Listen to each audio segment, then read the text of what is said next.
Hello, folks, and welcome to Paranormal Round Table. I'm your host, Josh Turner, also known as Wolf, and with me in the studio today is... Mushu, obviously. Come on. You guys think I want to be here for this episode? Okay. Merry Christmas. And my other co-host... Nellie. She's also here for this episode. She's there. Well, you are actually here for this episode in this reality. That's a very good observation. I'm just here to do the job that I know that you guys need me to. You're getting smarter. I know. Last week we taught him how to stand up and beg. I finished Dr. Seuss Green Eggs and Ham, and I feel like my intellect is just expanded. You know, I don't know the words that can come up now. Wow. Like vibrate. Jeez. Soon you'll be on Horton Here's a Who. Well, I got the first 4 parts of that word, so I just got to read the second half, maybe, of another book, and I'll get the rest. Wow. So I'm ready. No, I'm ready for this episode. You sound ready. Yeah, you sound stumbling over all your words. You sound ready.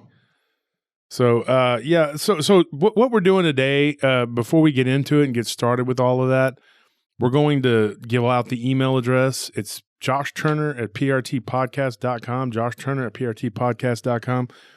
Send us your crazy stories. Let us know, folks, in the comment section how much you like us, because if not, we're just going to delete it. And then also join our groups, Paranormal Round Table. Paranormal Encounters. Paranormal Lounge, and Paranormal Encounters. And I am doing a joint venture with Ryan Tremblay. We are doing a Whisper to a Scream podcast. Now, here's the thing. Ryan's had some problems. His mother, I need everybody to send prayers. Her cancer has returned, and so he needs prayers. And so we were supposed to launch the podcast actually today. It would have been the first day that we were going to do our show, but with the situation going on with his mother, it's going to be delayed. It will eventually happen, folks. I feel confident in that, but for now it's delayed. So that's what's going on with that. A Whisper to a Scream. I've been recruiting people to join the group. So if you could, guys, go into the Facebook and join those groups. Those are the groups we're involved in. I'm an admin in Whisper to a Scream, and Paranormal Roundtable, Paranormal Lounge, Paranormal Encounters. So that being said, those are the groups. That's the email address. We have prtpodcast.com. You can go and you can purchase merchandise from the show. We got hoodies. We got neck gaiters. We got face masks. That's facing neck gaiters. Oh, that's what they're called. That's what they're called. And then we got coffee mugs. We got backpacks. We got these drawstring bags. We got... What else we got? T-shirts, stickers. We got all kinds of stuff. So that and we're also every week, like always, we're gonna put the link for the show on the Paranormal Roundtable group. Go and make a comment, and you might be picked to win an autographed book. We got Ken Gerhard, we got Chad Lewis, we got David Weatherly, we got who else? Lyle Blackburn. Nick Redfern, we got a bunch of people. So you'll get a book from one of the authors that was mentioned. Now, one of the things I was going to talk about, because it is December, and we were going to try and get this show out a little sooner, but earlier in the season anyway. And so we were going to talk about Krampus. Now, I don't know if most of you out there know what that is or who that is. You may or may not. It was... Recently, it was talked about between me and another podcaster, and her dad actually makes Christmas or makes postcards. He had a business. Her name is Anne Celine, and she has a group called Caravan. She has a show that's called Caravan. She has a radio station where they play paranormal shows back to back after 5 o'clock.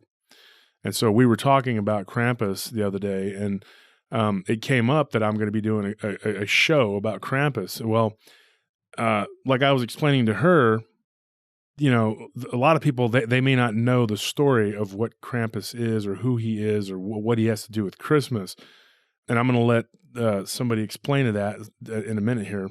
My wife, Nellie, had said she didn't really know a whole lot about him. And I said, well, just wait. We get on the show, you know, because we've done a lot of research and you'll learn. So you're going to be kind of here learning with the rest of the audience. So what we were talking about, me and this other podcaster, was the history of who he was or is or what he did and what he has to do with Christmas. And it's kind of disturbing. Honestly, it's kind of creepy. I mean, I started researching Krampus for a Christmas episode back in 2019. My first research delving into him or it or whatever you want to call it began in late September, early October of 2019 when I started posting in groups to gather information and possible stories to do a Krampus episode in December of 2019. Well, that didn't work out because by the time Christmas came, and Tony, you know this, Yeah. we did not have enough stories to do a show about it. And my co-host at the time, Sal, we had kicked it around, and December came and we didn't have enough. We had like 2 stories. So I thought, man, this is going to be hard trying to, scrape up stories about this, But over the course of another year, with me doing my due diligence and being in bunches of different groups and constantly, posting, Keeping an eye out. and yeah, exactly, and asking people, and finally, I got enough information to do a Krampus episode, and I announced this months ago that we were going to be doing one for Christmas. So here we are. We're doing one for Christmas.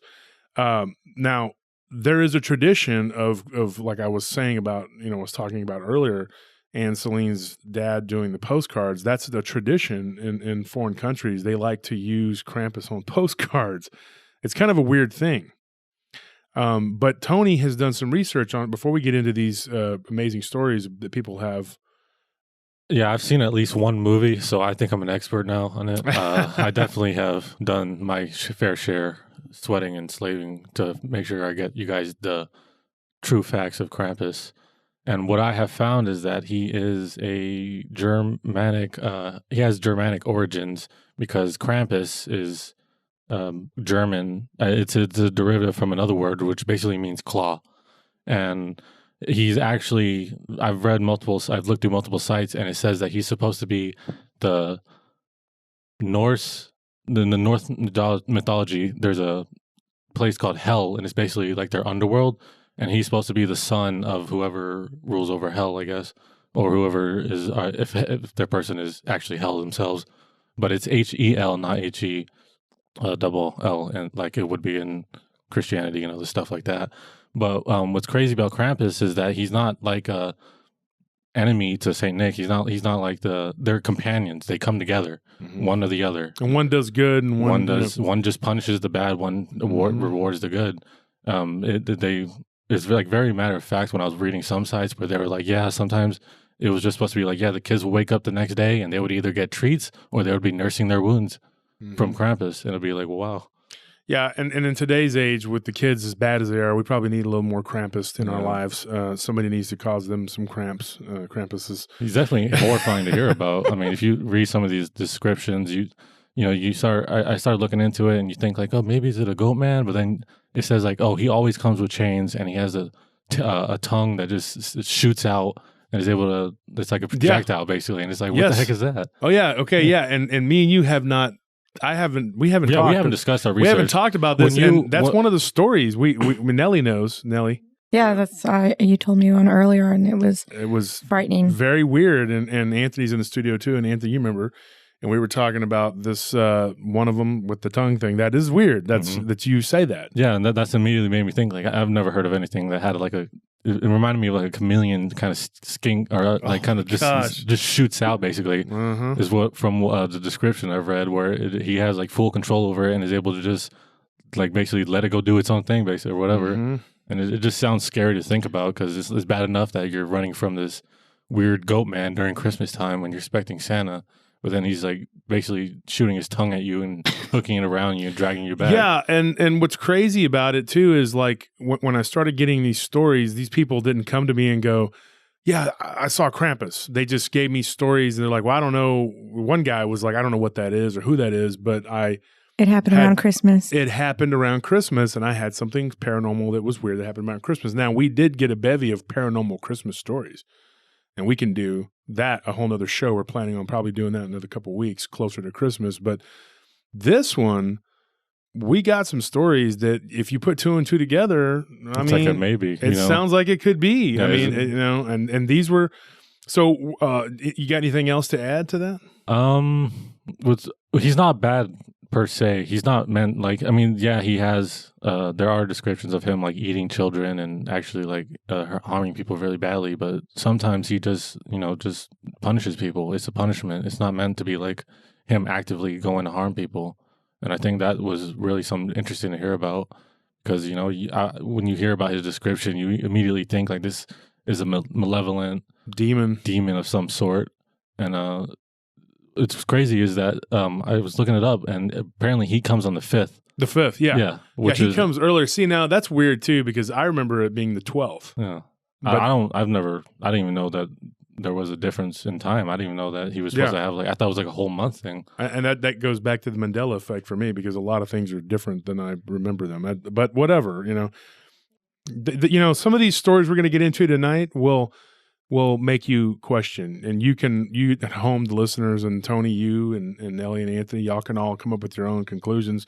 I've told you, Nellie, most of the stories, at least the overviews of them, and Anthony, we've looked at them, and that we had a couple that we kind of left out because they were a little more like of just the paranormal, rather than, you can't really say it's Krampus or whatever. And then one, I don't know what it is, but I'm going to get into them and we're going to talk about them. But yeah, it's interesting what you say about him being a son of hell. Yeah, because that's basically what he is. Yeah, and he basically performs a duty, a job, and that's to beat the out of the bad children. He beats the heck out of the bad children.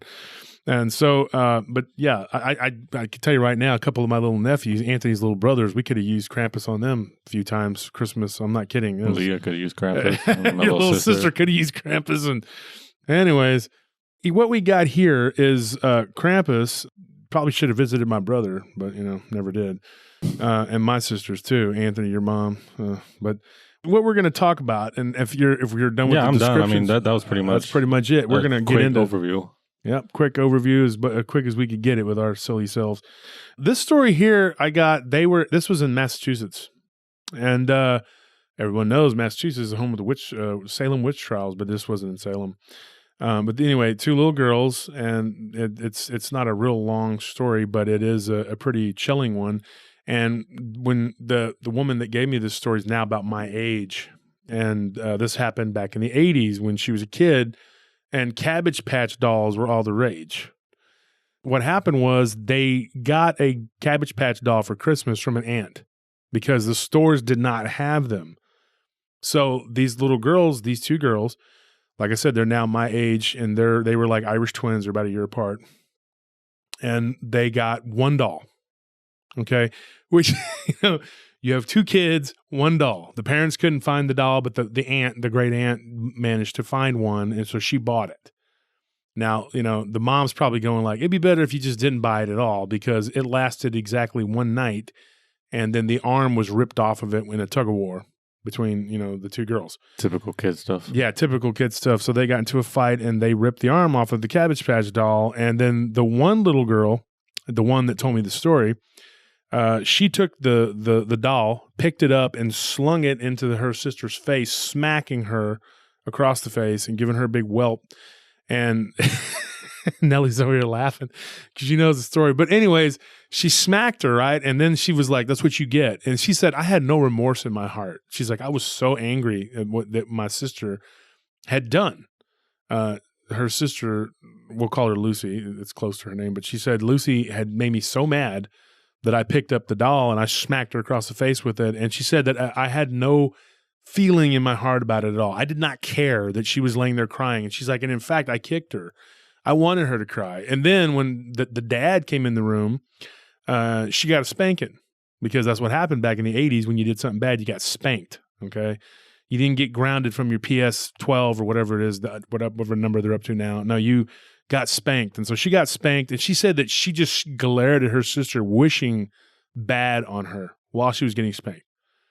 So that was how bad it was. So they had a rocking chair in the corner of the room. That's another little weird tidbit there. So in the corner of the room, in the middle of the night, when they went to bed, she said she was just thinking horrible thoughts about her sister, like wanting to do something really bad to her. She began to hear the rocking chair going back and forth. She said it was really creepy and she didn't like it. And they had a Raggedy Andy doll. Okay, now I know you guys know the Raggedy Ann, Raggedy Andy.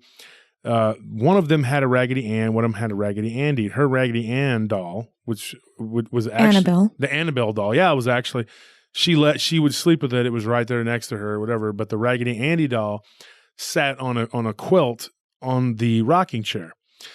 The Raggedy Andy doll flew forward, okay, just flew forward off the ground, and she sat up in the bed, bolt upright, and was like, "What the heck, what's going on?" And the rocking chair began to move back and forth really fast, but it sounded like chains, like shh, shh, shh, shh, and she could hear this, and then it got faster, and then she just looks over into the closet because she keeps hearing something shuffling. And she said that for a minute there was a light, almost like a light that was like from the back of the closet that started off almost like a pin, like pinprick or a hole, and then it just got big real quick, and then it was like gray, and then it was just dark again.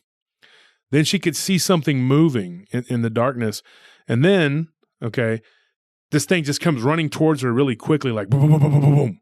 And she said it was just like that, and she just heard like thuds, and she saw this black creature with it had rounded horns, curved horns that went off the top of its head and curved down that almost went into its neck.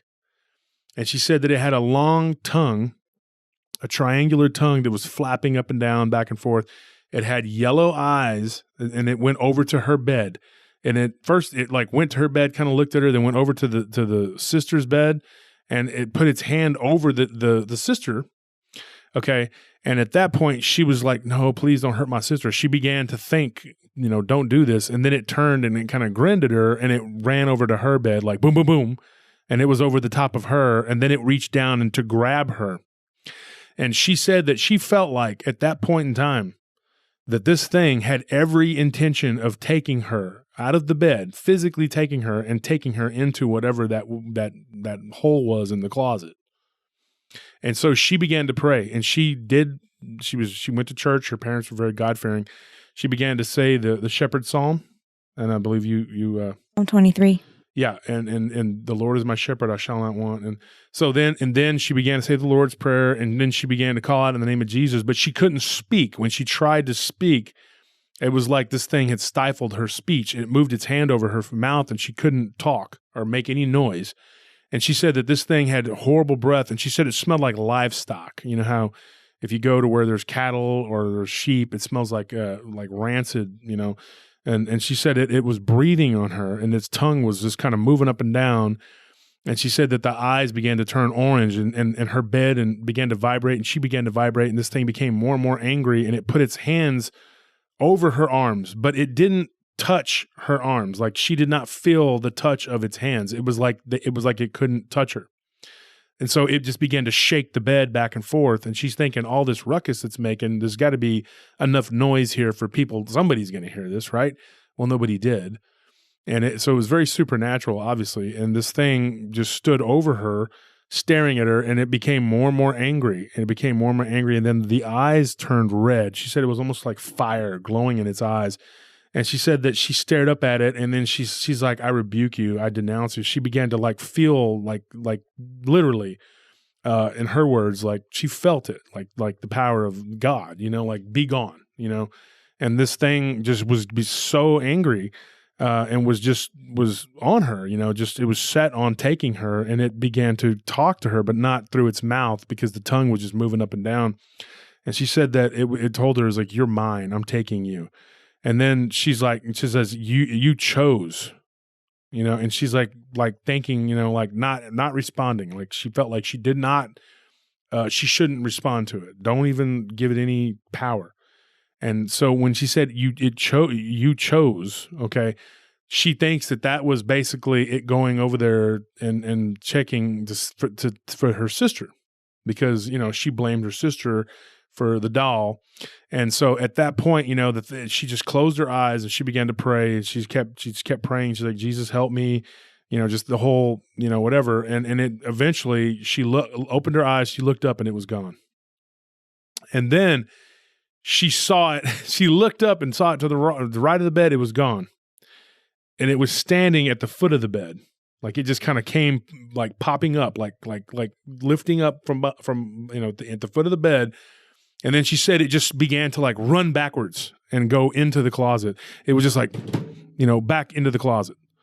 And she said that it was so loud and it sounded like hoof, like a hoof, and she could hear chains, And she said that when it ran back into the closet, the way that it ran, she's like, if you took a videotape, like from a VHS, how video VCRs used to work, Nelly, and you would just rewind it. It was like it went in reverse, boom, boom, boom, boom, boom, and it went backwards into the closet.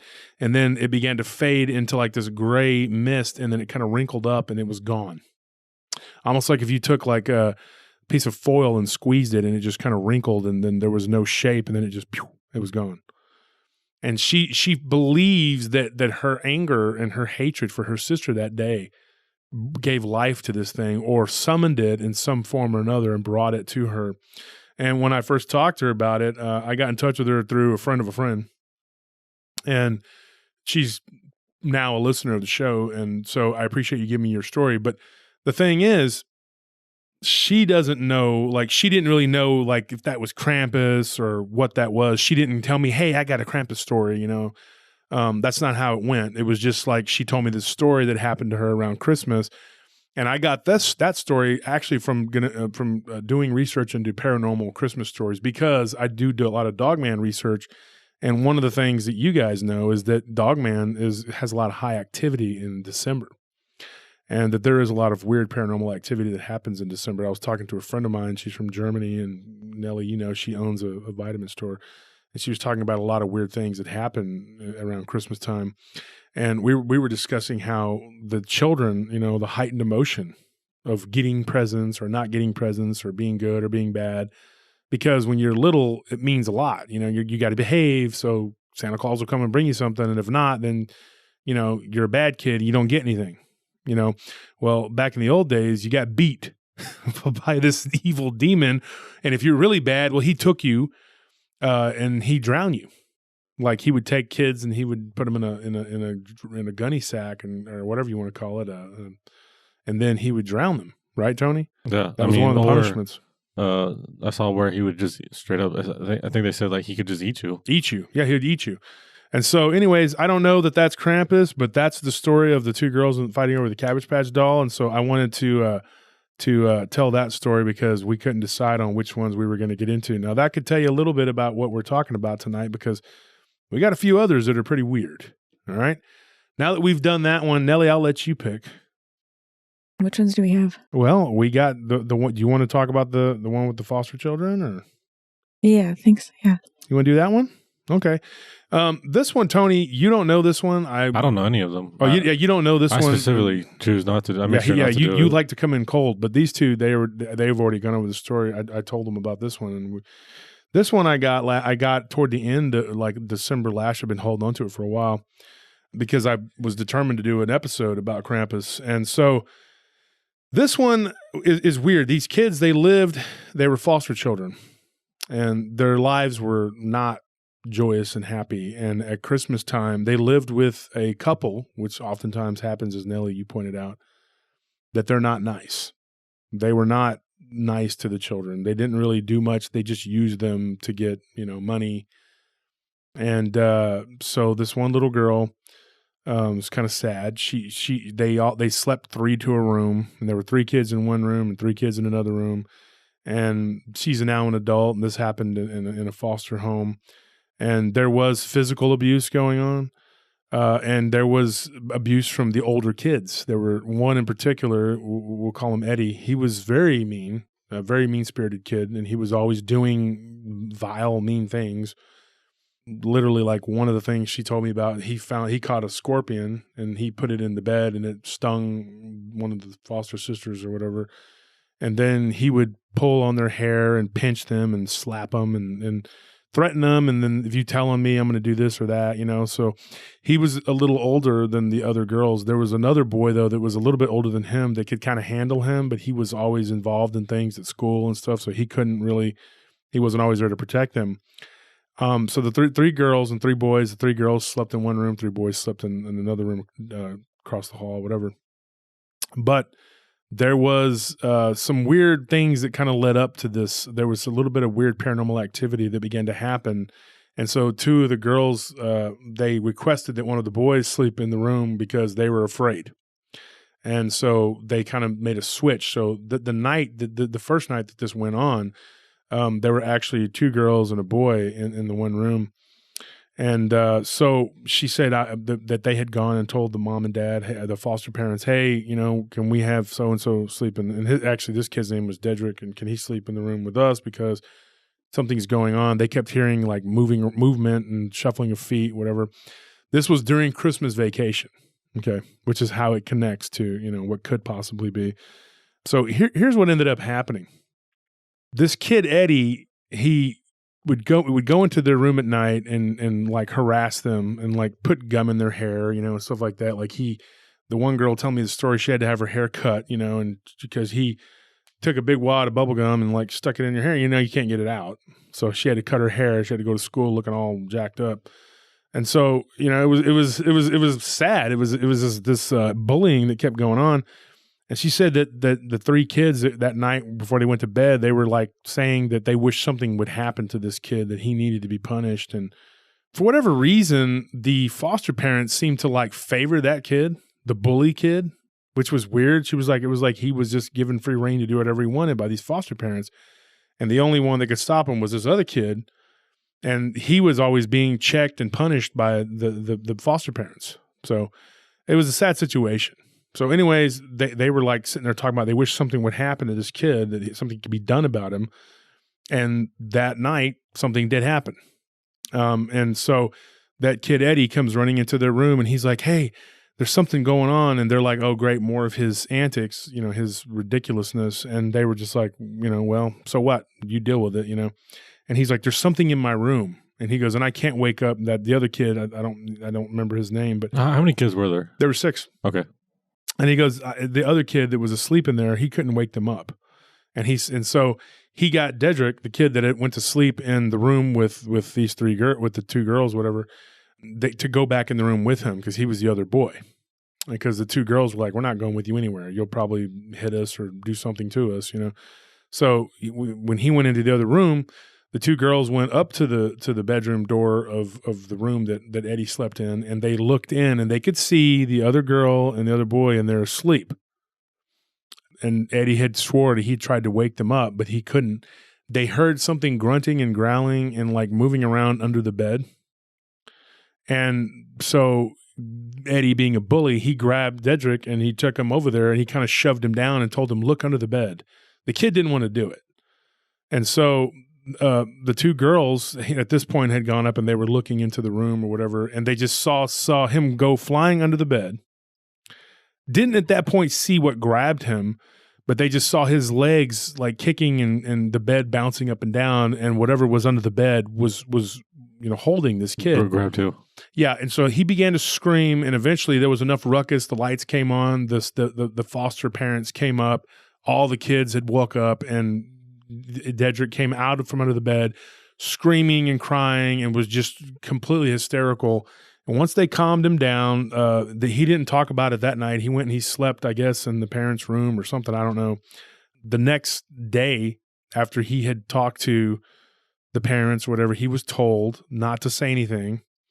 He did go to school and talk about the incident to some guidance counselor or whatever. I don't know the whole story or whatever. Not right then, but like later on, like he had problems from this incident, and it followed him supposedly for a long time. She kept in touch with this kid, and I guess it really traumatized him because what he saw and what ended up putting him in therapy would put any kid in therapy. This kid was only like 8 years old, and something that grabbed him under the bed, pulled him right under the bed up to its mouth, which he said was like almost like a wolf's snout but it had these really big, like what he described as like alligator teeth. Like it was just these big conical, like just rows of like an alligator or crocodile's teeth. But it had like a wolf's mouth, and there was like this tongue that was waggling out of it, you know. And he said that the tongue almost looked like a snake's tongue, but it wasn't forked. It was just moving like a snake's would, in and out. And he said that this thing had really like completely white eyes. He didn't see anything but white on the eyes. And it had these like shaggy, hairy arms that were kind of skinny with these bony fingers. And it grabbed onto him and it leaned in and it told him, Eddie. So in his mind, it wanted Eddie. And he was like scared to death. And then he said, I'm not Eddie. I'm not Eddie. And it let him go. And then he said it just kind of went woof back into the darkness under the bed. And that's when he was able to actually get out from under the bed. Now, this is the part where she told me, I'll call her Kathleen. I'll just Kathleen, whatever. So Kathleen told me that she saw him kind of go flying out from under the bed, like almost like he was spit out.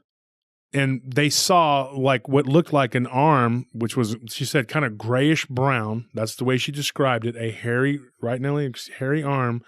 And it had like, you could clearly see like a human-like hand. And she said that it darted back under the bed. And it was like, pew, he was shot out from under the bed. Now, here's the weird thing about that. She said that she immediately felt in her heart that whatever that was, it was there under that bed because it was after Eddie, not this kid. And so that's why it let him go. So the next night, they wake up to wailing and screaming and crying again. And everyone goes and runs into that room, except for Dedrick, because he's terrified at this point, you know. And they all went to that room, and they see the kid Eddie kind of bouncing up and down on the bed from his stomach, like almost like he's levitating, but he's bouncing up and down. And it was like he was being tossed around all over the bed, like being, you know. And what Eddie told them. And it took him a while. It's not like something that he just said it the next day or whatever, but over the course of the next coming weeks, he told them that this is what the story that he told Kathleen and the other kids. This thing crawled out from underneath the bed, became like almost like a mist, and then was twisted into what looked like a spiral. And then it unfurled itself like a snake, but it was hairy. And then it was legs and its body were bent backwards, and then the body twisted, and then the legs twisted, and it had the lower legs almost like a wolf or a dog, had almost like a wolf's like head, but it had scales on its body, on its chest, and then its arms, and then it kind of went down into like hair, like coarse hair on its arms, that then came down into these like what looked like talons, and it had this weird tongue that was kind of flicking out of itself, and it had these really big conical teeth. And it just jumped on him, and it began to literally just assault him, choke him, and then it slammed him into the wall, which apparently woke everybody up, and then it turned him over and began literally to spank him, like, and not like I'm going to give you a spanking on your behind, but like just beating him, whipped him, you know, yeah, with like this strap. It had like this weird looking strap that came out of its hand, and just like out of its hand. Okay. And it began to just assault him, and it whipped him all over his back and his legs and his buttocks. And it was so bad that when he went to school, he still had the marks. And one of the teachers saw it, like I guess gym teachers or whatever, and they blamed the parents, the foster parents. So what ended up happening, there was this investigation, and they asked all the kids, and the kids told them this story of this supernatural event that nobody believed, and they were like, yeah, okay, whatever. And they took the kids away, and they all got separated. But the good thing was that they all kind of ended up in a better place, and they ended up happy. Now, she did see Eddie again. They ended up together again in another foster situation, and according to her, in another school, I'm sorry, he was different. He changed.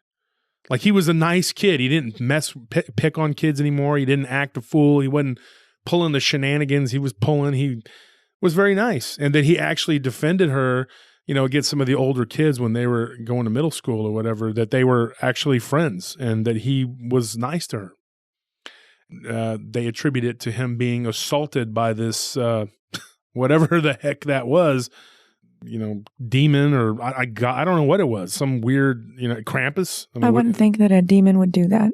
Yeah, I don't either. I mean, but it does kind of fit the description of Krampus. I mean, Krampus can be good or bad depending upon what he's doing. Yeah, I mean, just maybe he forgets to stop off for food, and that's why he eats some of them. No, I think it's just can't hit a drive-through. He just it's kind of like he sees your true self. So if I think from basically the only similarities I've really seen real quick between the two stories is that like there's a certain feeling that the person has to have that wants to summon him to whoever. In the first story, she had that anger towards her sister and that despair and that pit of just something, and that summoned him. And in this one, these three did it too, did the same thing to Eddie. I think the difference in the two stories is that she really didn't want to hurt her sister, whereas these three didn't really care about what happened to Eddie. So I think that's why, like in the first story, as soon as he started going for her sister, and she was like, no, don't do that, like in her heart, because she really didn't want her sister to get hurt. Yeah. That Krampus started going and turning on her and be like, I see what you're saying. Yeah, like he eats the ones that are never going to be sorry. Yeah, maybe the ones he eats are just destined to be like serial killers. Like, yeah, I think like he looks and sees like, hey, like this one is not. I'm Team Krampus over here.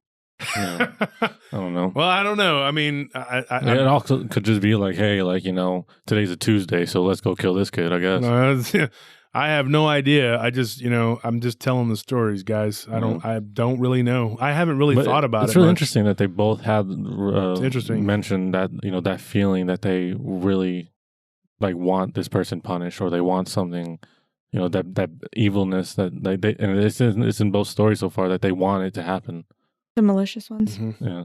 And it's like, I don't think even it's malicious. It's not like an evil thing. Like them being abused by Eddie didn't mean make them bad for wanting Eddie to get hurt. No, and especially in that hopeless situation. Mm-hmm. It's not malicious. Well, and in the end, I'm saying Eddie's malicious. In the end, though, something good did come of it. That could not be true either. Eddie's a foster kid. He'd be going through a lot. And that might be why Krampus decided not to kill him, and instead... Well, Krampus didn't kill him because he obviously knew that he would feel remorse. If that's even Krampus. We're getting ahead of ourselves there. I mean, we don't know what that is. This is just like some speculation. Yeah, speculation. I'm saying I'm trying to figure out like how Krampus would work. And if it was Krampus, why he would let that kid go. And maybe it's because... But it did change him. Yeah, he saw good in him. Mm-hmm. And he saw that like this kid isn't as bad as it. And then they all ended up in better situations too, and away from those bad people. I mean, there you go. And so, like you said, there was some physical abuse that took place there too. But so we're gonna move on now. This story here happened to two brothers. Like I said, there's several of these stories, but some of them are just like, I don't know if it's Krampus. You can't really. You'd be kind of making a loose connection. But so, anyways, this one happened to two brothers down in Florida. Now everybody knows that Florida doesn't really snow. It doesn't really snow in Florida. In the area where they lived in particular, they lived down in southern Florida. And so there wasn't a lot of snow going on. And so these two brothers, they had a very bad relationship. Let's put it that way. The younger brother was very spoiled, very doted on. He was a brat. And I did not actually talk to the younger brother, but I did correspond with their older sister. So she kind of confirmed that, yeah, when they were growing up, he was the baby and he was a menace. He was a brat. Now, the boys were only like 2 years apart, but the older sister was 5 years older than the second child. So there's a 7-year difference between the oldest 7-year difference. And she kind of had to babysit and take care of them. And she said the younger one was a complete brat. And so these two kids, the problem was that the older brother, the middle brother, was resentful and very angry toward his younger brother because he always got the most of everything. He got the best of everything. He would go into his room and take things that weren't his. He would break things. He would just very destructive. Talk about my childhood here, I guess. Like, well, you went through that with Leah, and then of course Anthony, you went through that with Palito and Gordo. They were always going in your room and breaking your stuff. It's the middle child curse. I mean, yeah, the middle child, and that's crazy. I mean, like this happened a lot. See, that's me and Nelly were talking about this the other day. I was the youngest. But I did not get the privilege of being the youngest. Yeah, the oldest is the most messed up. The middle child is the most ignored, and the youngest is the most spoiled. Yeah, and I didn't get that privilege. I mean, and Nellie's you were cheated. Yeah. Nellie's talked to my siblings too about that because my parents didn't really like me. I'm just going to be real honest. I was not wanted as a child. Let's put it this way. I wasn't planned. I wasn't supposed to happen. And I think it caused them to kind of stay together. And it was because of me. So they resented it. And they just did it because, well, we have this kid together, so we should stay together. And they didn't really want really want me. And my sister told Nellie that last Christmas, actually, she opened up to Nellie and was like, he was kind of, they didn't really want him. It was like they used him as a pawn, when it came to the divorce and all that, but it wasn't something. And I'm not over here crying about my childhood. I'm just telling you, folks, that I love Christmas because I was dealt some really cruddy ones when I was young, but people always say, I had bad Christmases and that's why I hate Christmas. Well, you can make the most of it. You can make them good now. I mean, it's a very selfish way of thinking of it. It's like, just because I was hurt, that I'm going to go ahead and make everyone else suffer the same way instead of thinking of it like, I don't want people to feel that pain that I felt when I didn't have anything growing up, Well, these two brothers, what we were talking about, the younger one had done it again. He had, he looked under the tree. This was about, here again, it's the same thing. It was Christmas vacation, and it was a couple weeks before Christmas. The older kid, okay, and his name was Keith, and his younger brother was, I don't know, we'd call him Jacob. I don't want to say his name because I don't have permission to say his name. So Keith said that he looks under the tree, and there's like 16 presents for his younger brother, and there's like 4 for him and like maybe 3 or 4 for the sister, and they're like, what is this? Why is it this kid always getting everything? And he didn't appreciate anything, and he broke things, and he would break his stuff and break their stuff. He was very spoiled. Now, he attributes not only to him being younger, but that when he was first born, he almost died when he was real little. And so the mom was always like, like, super protective. Yes. Okay. So like in Spanish, she's like, oh, mijito, and But they weren't Hispanic, but that's how it, that's my little feeling. Baby, same, understanding. Ay, pobrecito, mijito, and whatever. Well, this kid was always causing problems, and so he was mad, and he was really mad. And there again, he had really dark thoughts about this kid and wanting something to be done about him, and so they were allowed to, I can't remember how exactly, he said they were allowed to open a gift early or something like that because... Yeah, we had the same rule in my household. You open one gift on Christmas Eve. Well, this wasn't Christmas Eve. This was like a relative or something had come. Oh. And they had, because that relative was there, they were like, oh, okay, you can open a present or whatever. And so he opted out of opening a gift because he only had 4 or 5. So he said, you know what, I'm just going to wait until Christmas so I can open them all at once. So what his brother did really was just beyond the pale. Like, he took one of his gifts, didn't open his own, grabbed one with obviously his brother's name on it. And he wasn't a little kid either. He was like 7 years old. Like, he knew what he was doing, and he opened it. And then it was like, oh, cool, it's mine. And they're like, no, that's Keith's gift. And then the mom's like, oh, that's okay. It's okay. I'll make it up to you. And then Keith knew right then, he goes, that's going to be his now. And I'm not going to get it. And it's going to be his, and so it became a problem. And so he, and the funny thing is, he told me, he's like, he don't even remember what the gift was. He thinks it was like a video game for a Game Boy or something like that. And so it was like a small thing, though, that was in a big box. And he said he thought that that's what it was, but he wasn't for sure. It doesn't even matter, though, really. I mean, yeah, it doesn't matter. Yeah. Well, it's just like it could have been anything. It's just like the fact that it happened over and over again. I understand. Like, this story, I feel it definitely. Like, personally. I know. I know exactly what I you're spent feeling. lots of Christmases with your family. It doesn't even matter what that present was. And so he ended up, oh, well, I'll make it up to you. And then, of course, I asked him, and he goes, it didn't, like whenever it never happened. Exactly. Like, he didn't get it. He just lost a gift, basically, to this greedy kid. And he said that, it took him a long time to really get to where, even through high school, him and his brother didn't talk much. They weren't close. And even to this day, they're not real close. But the parents ruined those relationships by allowing this kid to be that way. And the kid's been nothing but, he's been in lots of trouble, over the years and had problems, and he's been enabled, let's put it that way.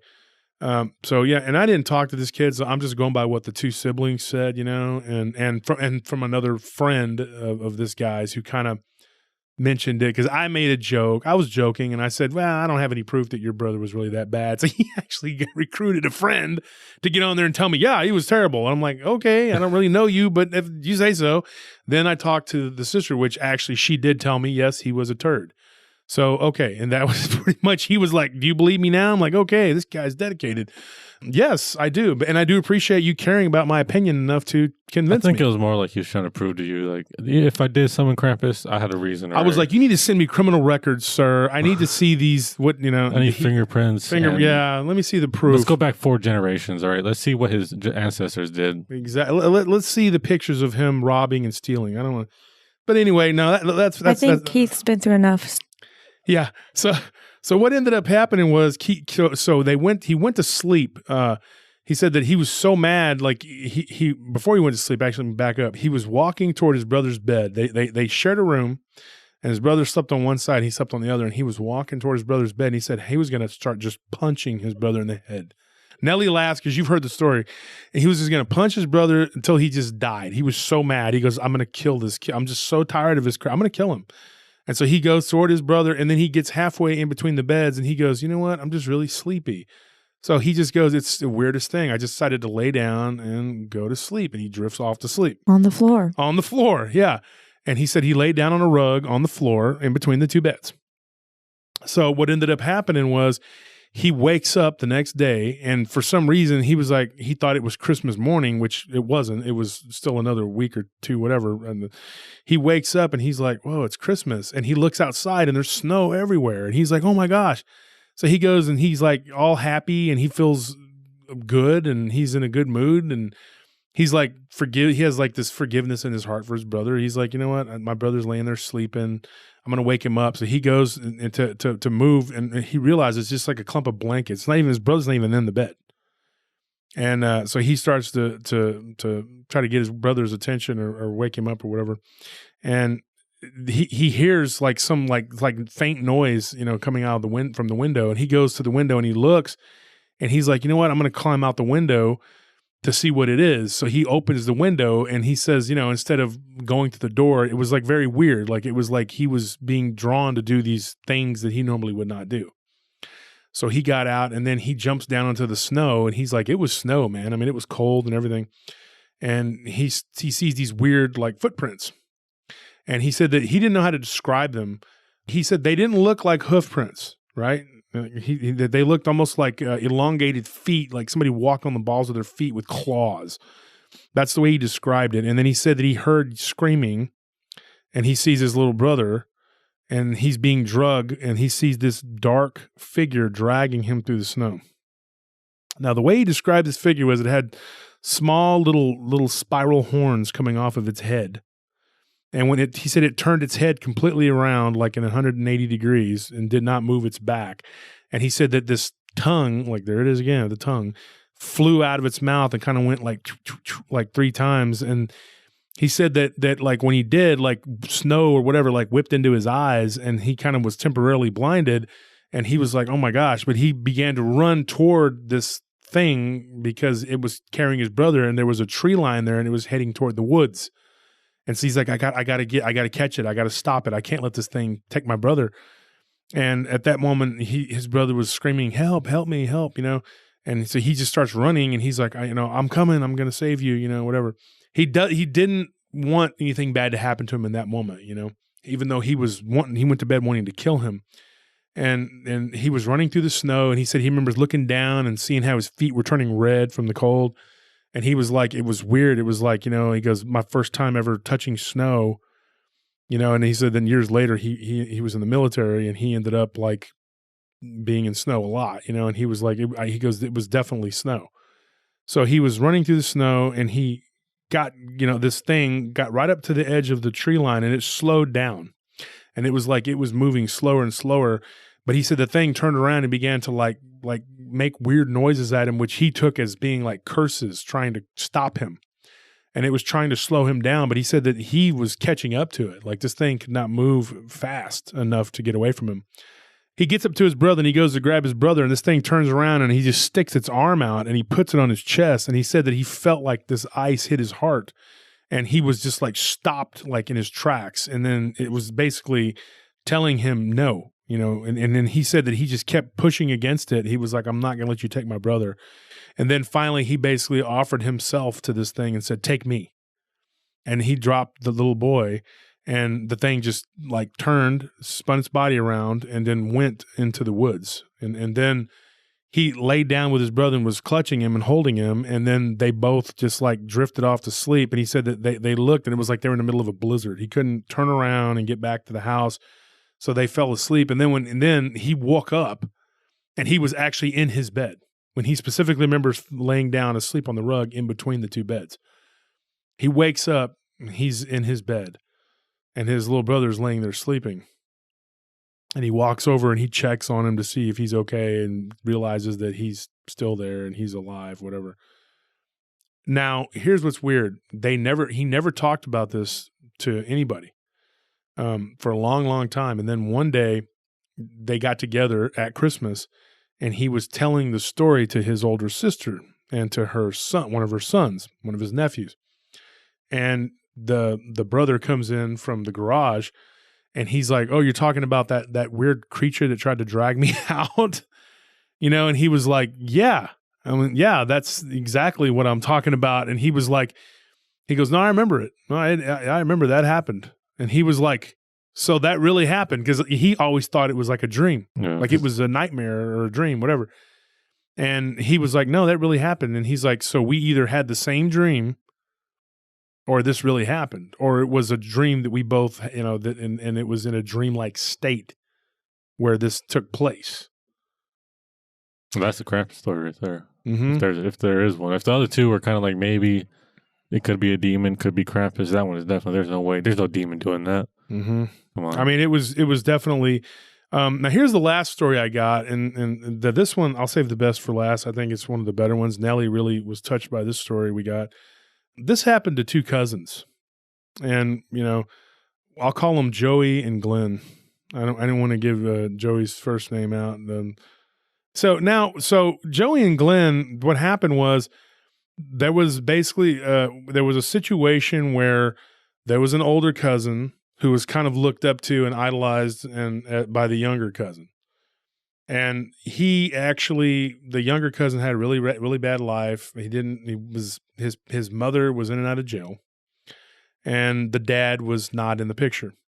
So one Christmas, the mother was in jail because of drug problems, and he was staying with Joey's family. Now Glenn was the younger cousin, and he was 2 years younger, or 2 or 3 years younger. And so they did the same thing with the other kids, where they were allowed to open gifts or whatever. They had a great aunt aunt and uncle that had come to visit, and they brought them gifts. And now they were only going to be in town. It was about a week before Christmas. They were only going to be in town for a couple of days, so they kind of had to have their Christmas with them. You know how that goes. So they gave them each a gift, and they opened the gift up, and they were BB guns. And according to Joe, he had never had a BB gun before, so he was super excited. And his dad was one of those dads that was like, yeah, go ahead, whatever, it's all good.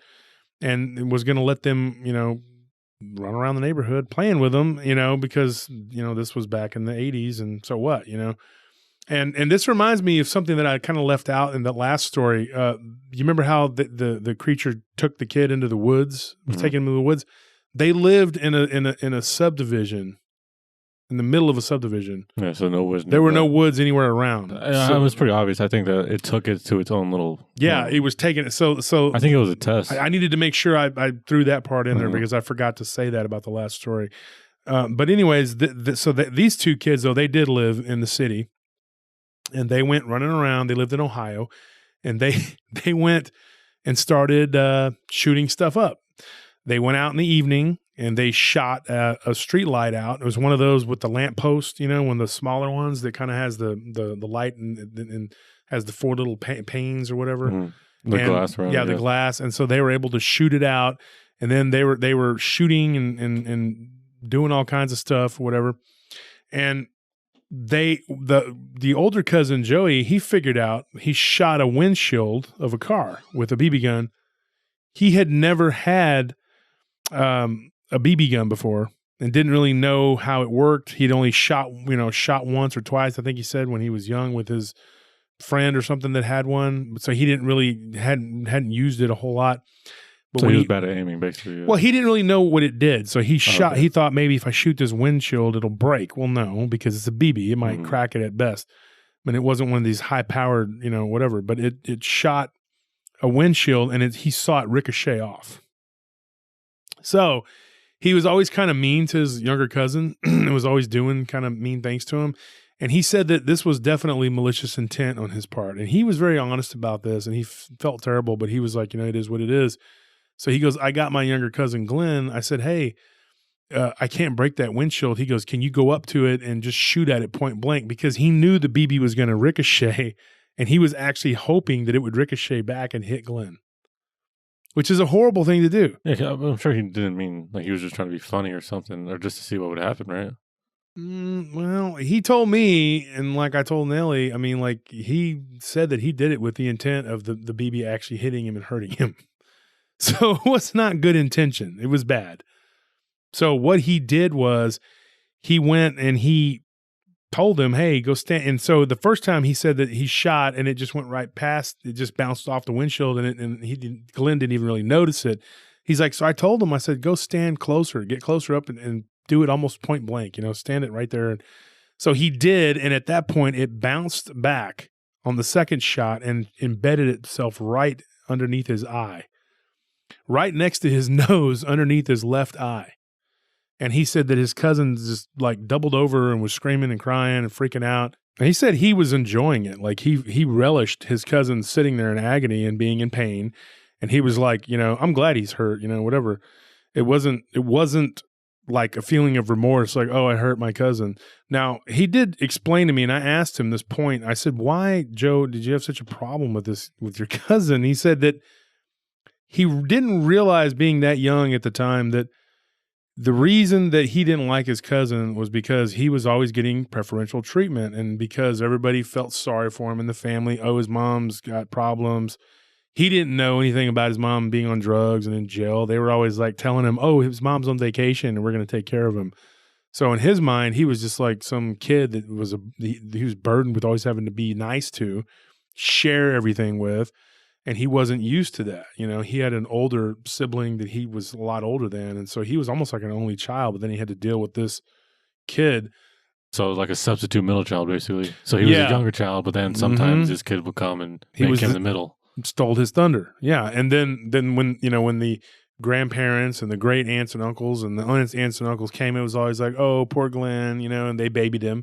So he felt like resentment toward this guy, this kid. He had a spirit of resentment on him. And so he said that, he was sitting there looking at this kid and going like, yeah, I'm glad he's hurt, and he heard something like a rustling, and this was in the evening, and it was already getting dark. And he looked over and he saw this thing come out of the bushes. And he said that it was like in between two like rows of bushes, like there was like some hedges. And it was above the bushes. He couldn't see the lower body, but he saw the upper body. And what did he say it looked like? Just the general. Calibus from Clash of the Titans. Clash of the Titans. He asked me, he was like, have you ever seen Clash of the Titans? And I'm like, yeah, the older one or the new? He goes, the old one, where he's like, look what you've done to me, and he's got. And I was like, I love that movie. We started laughing about it. And it was funny because like when I had talked to this guy, like he said that he never liked that movie after that. It freaked him out. He couldn't watch it because it looked like Calibus. Had these devil horns, and it had the weird looking beard, like it had the dark, the bronze color, everything, that dark bronze color. And he said that it had its weird looking arm, and it came out over the bushes, and it kind of moved itself. And he saw it, and he goes, oh my gosh, I better go get my cousin, and get out of here. And he said even then he didn't feel like, oh, I don't want my cousin to be hurt. He just didn't want to get in trouble. So he runs over there, and he's like, Glenn, get up. Glenn, come on, let's go. And at that point, Glenn was like, you did that on purpose. You knew that was going to happen. He started accusing him of it. And then he got madder at him, and he's like, you know what? Stay here then. And he said that thing was like kind of walking behind the bushes and was coming toward them, paralleling them. And he's like, Glenn, you need to get up. And at that point, he said that his cousin just elbowed him right in the lower abdomen, or, didn't get him in his privates, but it got him right above it. And he said that he felt like he was going to puke because he elbowed him so hard. And he said that his cousin was bigger and stronger than him, even though he was, a couple years younger. He was bigger and stronger because he said, I'm not a real big guy. I'm kind of a runt, but my cousin was a big kid, And so he heard him, and he goes, you know what? I'm glad I did it, and he's like, yeah, I did that, So then they get back to the house. He just walks off and leaves his younger cousin. His younger cousin catches up. He looks, he doesn't see the thing by the bushes anymore, he walks back to the house as he thought maybe it was just like a figment of my imagination. Maybe I just saw that, because of all the anger and the different emotions, and the jealousy and everything. So he said that his younger cousin comes in and immediately blabs and tattles and says, yeah, Joey had me point the gun at the windshield. He told me to do it, and I did it, and it almost put my eye out, blah, blah, blah. And he's like, oh, poor baby. He gets punished, and then they get their BB guns taken away. And his dad was so mad at him that he threw his in the closet, and he didn't see it again for, a long time. And so he was angry, he was real mad. So that night they went to bed, and they argued back and forth, and when they were saying things to each other, some of the things he was telling me kind of reminded me of the movie Step Brothers, where they're like, your family is hillbillies, when they're going back and forth. And so they're sitting there and they're like arguing back and forth like stepbrothers, and he goes, we were just going at it all night, just talking trash to each other. I wish your eye would have got put out. I hope you die. You go to sleep and you die. And I hope you get lead poisoning. And he was like, this BBs aren't even made of lead, and they just were going back and forth. The things they were saying was pretty funny. That was kind of comical. But so they told us this story, and then but then they went to sleep, and in the middle of the night, okay, he hears this like loud thud, like boom, and the whole house shook. And Joey wakes up, he sits up in bed, and he's like, what the heck is that? And he sees that, he looks over, and Glenn's sound asleep. And this thing sticks its head around the corner.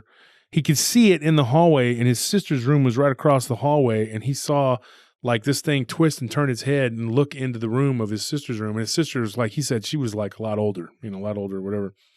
And she's not there. She's not in there. And so she's like away in school or whatever. And this thing turned and started to slink its way over to where his room. And then he said that he was thinking, am I seeing this? Is this really happening? Or is this, he couldn't really make it out because it was dark.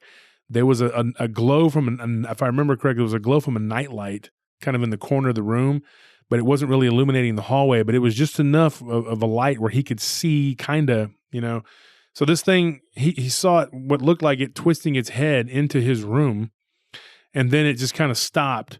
So he got out of bed, right? He got out of bed and he walks over there, and then right when he gets up to the doorway, this thing pops its head in and just like gets right in his face. And then it's like his head came in the room first, and then his body kind of wrapped around behind him. And he said that it was like right in his face, and it had these nasty looking eyes, and that it had this tongue that was flicking back and forth, and it was making a noise. I don't know if I can do it. Like that.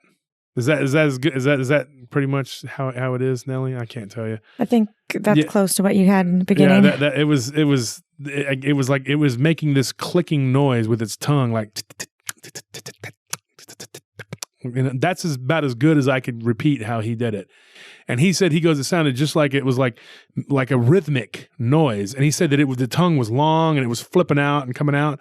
And when you told me, when you did the research on it, and you said that at the beginning of the show about the tongue thing, I thought that was crazy because I told Nellie about the tongue, and so this thing was like flipping its tongue back and forth, coming at him, and it like backed him all the way up to his bed, and then it jumped on him, right?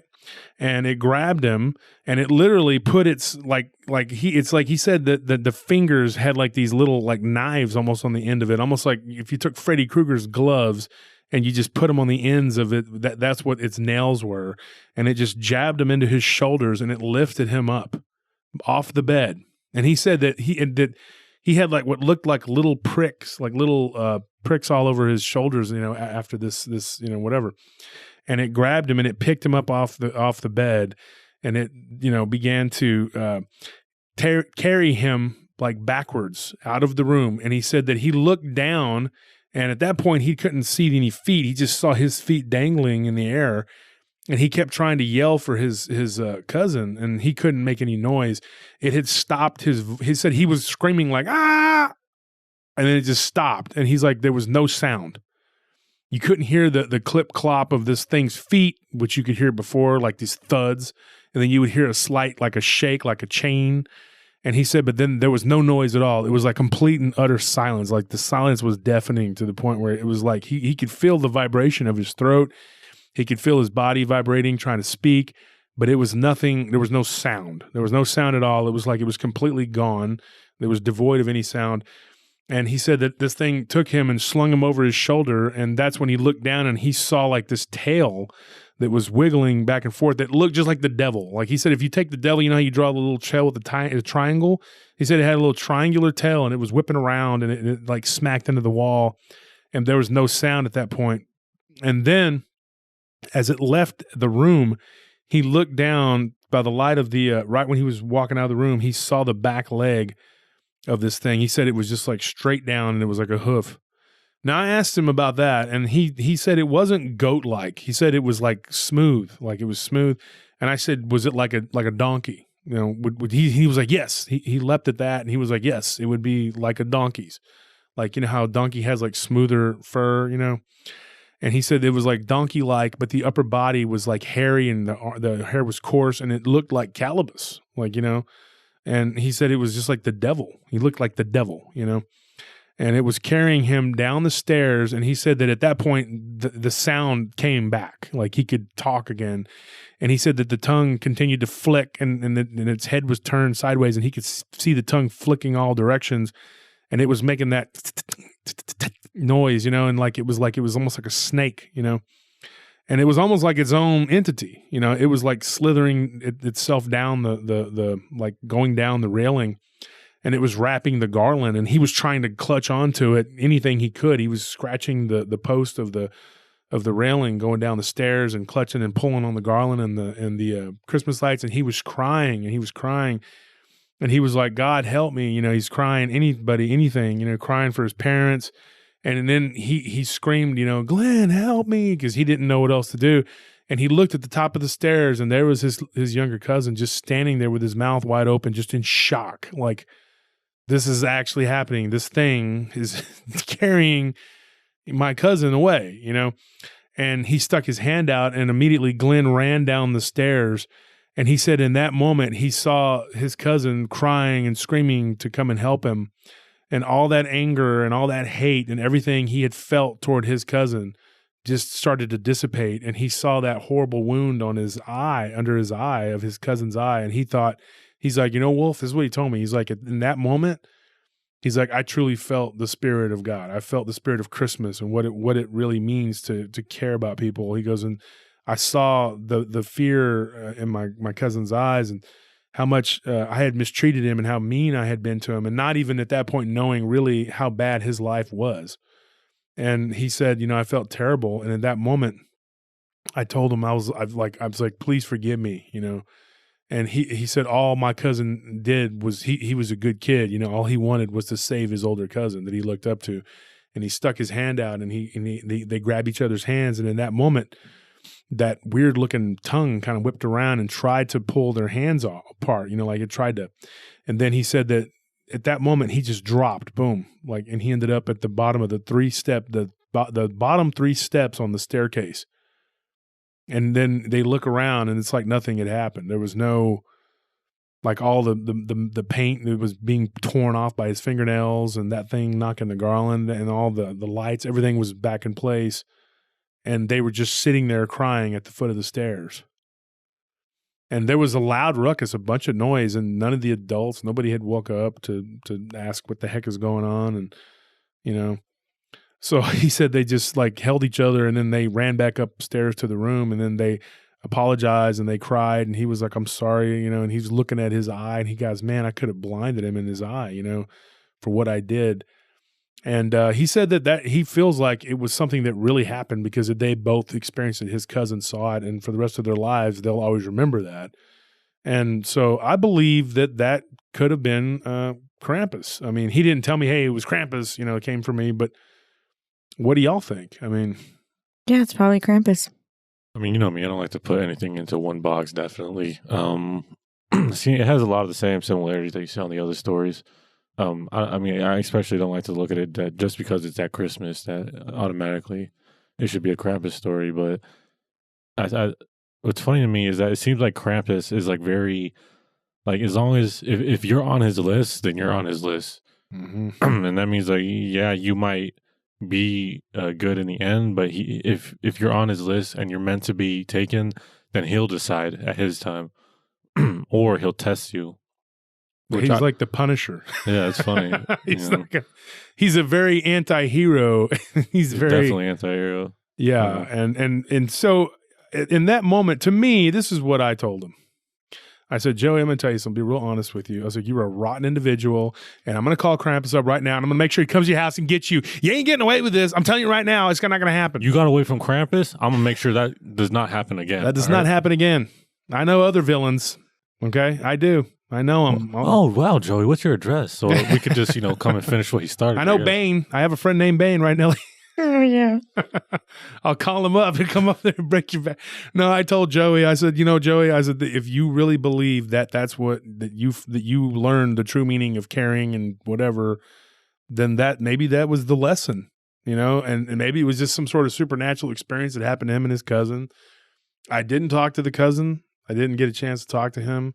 I was a very busy guy, but, and Joey seemed to believe, he was very sincere, and he told me that he thinks that it was, that maybe could have been what it was. Well, here's the thing. Joey's not a bad kid. He's not like, doing things. He just doesn't understand. He didn't understand his cousin's situation. Yeah, so he was just acting out in jealousy. I mean, he's not right for what he did, but I understand where he's coming from. Mm-hmm. It's not that he really wanted to hurt his cousin. He just didn't, he just was acting out to show that, yeah, I exist too, basically. And he was basically just trying to... I told Joe he did the right thing. He was establishing dominance, and Glenn needed to get his eye put out for him to show him what was up. But I told him this. I said, now, where you messed up, Joey, was when Krampus came into the room. I would have got off the bed and been like, you want a box, bro? I mean, what's up? And then I would have tagged him, and I would have tore his tongue out, and then I would have fried it up with some eggs, and I would have ate it for Christmas you breakfast. Should stop. Nope. I disagree entirely. He messed up way before that, all right? Yeah. When he shot his cousin in the eye, I mean, he obviously didn't, but he orchestrated it, so it was basically the same thing. And his cousin dropped down on the ground. His cousin was obviously injured, and I thought you were supposed to just, like if a horse breaks its leg, you put him down. Put him down. That's what can you do? And I mean, I think Krampus was just trying to come and like, hey, you didn't finish it off, so just crack him upside the head, and then you yell to Calibus to come and get him. Yeah, exactly. He was there. He was ready. Dinner is served. Exactly. Wow. Merry Christmas, everybody. No, this conversation. So Nelly, what do you think of this story? Because you said that one really touched you. Yeah, it's sad. Like when he was reaching for his cousin, they were reaching for each other. And he saw that, what he had done to his cousin, and he's sitting right. He ran up to them to save him, and he was reaching out for him. That's just, I don't know. That touched me. Yeah. Well, Krampus definitely touched them too. Like I said, if it was Krampus. I mean, the connection is that this happened to people when they were children. It happened around Christmas time, and it was something that could have been misconstrued as a demon or Krampus or... Yeah, I mean, Goatman definitely goes not crazy. Misconstrued, but construed as crazy. I don't think a demon would let somebody go if they had him like that. He'd probably just turn around and grab the other one, took him too. Do you think they were tulpas, though? That's another question that we had posed. Tulpas that were created by their own emotion and anger. No, because it thought for itself and it released them. Like a tulpa doesn't follow doesn't follow any laws. Well, it follows the rules you make for it, basically. I don't know. I think it's like yin and yang. You've got Santa Claus and you got Krampus, but I don't think Krampus is a bad guy. I mean, I don't. He's a bad guy, but he's not a bad guy. No, he's not a bad guy. Sounds like he's pretty bad to me. That tongue flicking and doing all kinds of crazy stuff. I think he's that tongue from what it sounds like. It's kind of like the Reaper to me. He's there to do a job, and he's construed. It's a bad job, but it doesn't mean that he's He throws the bad kids actually, a beating. I say that, but I feel like Krampus definitely enjoys his job. I mean, it seems like he's very angry when these people decide to be good. Yeah, I think that there's a lesson to be learned in all of this. And, I think the lesson is that if you keep high-powered rifles close by when these things come, and then you can unload rounds into them and you'll be fine. I don't think that's the lesson. I thought the lesson was that if you stretch your tongue out and walk around airily, then you can scare people and teach them and make them good, Wow. Wow, Krampus is going to visit some people here. Maybe. Do you believe that Krampus has just like a really weird Beyond Scared Straight program? Is that what he's doing? If like I said, if this is really Krampus, I don't know. I mean, to me, it's just demonic encounters with people. I don't believe it's demonic. I don't either. These I don't seem know a what little it is. too. I don't know what it is. I don't know what it is. I'm not, like I said, I don't believe. I made that mistake before of just putting things in a box too soon. So we can't do that. At this point, I think that it's very similar to what I've read about Krampus. The descriptions are all different, though. Yeah, they're very different in minor things that kind of make it to where like it could be. Do you think there's multiple Krampuses then? Well, that was the thing I was going to ask. Is it like an army of them, and they're just like related or something? Do you think that Santa Claus goes around just collecting goat men and converting them into Krampuses? He's like, oh, Merry Christmas! You're now my slave. I'm going to turn you into a Krampus. Yeah. And Santa's like doing all these crazy experiments, and he's like got him hanging in chains in his workshop, and he's like, and now you will go forth and do the deeds that I don't do. Well, then is Santa, I'm the good guy. Is Santa good or bad then? And Santa's bad because he's creating armies of Krampuses to do horrible things. Well, they're not meant to do horrible things if they're meant to teach lessons. Right? You heard the evil villain voice I just did for Santa. You think he's good? Give me a break, dude. I don't know. I hope children aren't listening to this. This show Santa is just fine. He's a good guy. Yeah. And if you're good, Krampus won't come to you. Yeah. The moral to the story is if you're good, Krampus won't come and throw you a beating. And if you're bad, then you'll be thrown out the window and whatever. I don't know. If you're bad, be good at the last moment and hope impaled on a rod. It doesn't work like that, Tony. Like on Sleepy Hollow when that guy gets pulled and thrown out and impaled. Yeah, that's what's going to happen to you if you're bad. All right, well, I guess that's it for today, folks. I hope you enjoyed our stories that may or may not have been Krampus, but that's our Krampus episode. I've worked on that for a year and a half and gathering those stories, and I'm delighted for the people. Thank you for the people that sent me these stories and that let me talk to them and got in touch with me. There's a list of people a mile long I'm trying to get in touch with, to talk to about various stories. So just please be patient with me. Bear with me. I'm one man. I am one man trying to do these things. Well, I mean, if this episode proved anything, it's that like even if we don't get to it eventually, we will. I mean, we don't. Even you couldn't do it last year, so we made sure to do it this year. Yeah. So, I mean, we will get to you as much as we can. It's just we don't have the most people here, so yeah. I had a couple stories ready for Easter already. One of them from your friend, Nellie. Oh, yeah. One of them from Nellie's friend. She told me the other day, so I think we're going to have to throw that one out there. But folks, we will be back. I hope you like and subscribe on YouTube. That's how we actually make a little money. We try to keep the commercials down to a minimum, as always. And we're trying to grow our show. So like and subscribe, but tell people about it. We're on several different platforms. We're hoping to get sponsors, and then we won't have to just push, the YouTube thing so much. And, we're just continuing to try to put out a good product and get people to listen. So please support us any way you can. We're not asking you to make donations or whatever, but maybe buy a shirt or a hoodie or something, something for Christmas. Something for Christmas. Buy PRT gear. What could be more Christmassy than some crazy paranormal sweatshirt? Yeah. That sounds ridiculous. But anyway, do it anyway, because you know what? I'll be real honest with you. I know Krampus. Don't make me call him up. All right. I'm just saying. I'm not threatening. I'm not threatening. You think we just sit up here joking about Krampus without like getting his okay? We're not. Yeah. We're not threatening. I'm just saying. I know things. I know people. I know some people. That's all. Folks, for hopefully from whatever bed you're hiding under from Krampus, or whatever the corner you're hiding from Krampus under the bed, everybody have a Merry Christmas and a Happy New Year. And we're probably going to do another Christmas paranormal show. Probably, maybe not. We're not for sure. We got a lot of stuff that we got loaded and ready to go. But we'll see what happens. And so from everyone here at PRT, from me, Tony, Anthony, Nelly, good night. Good night. Good night.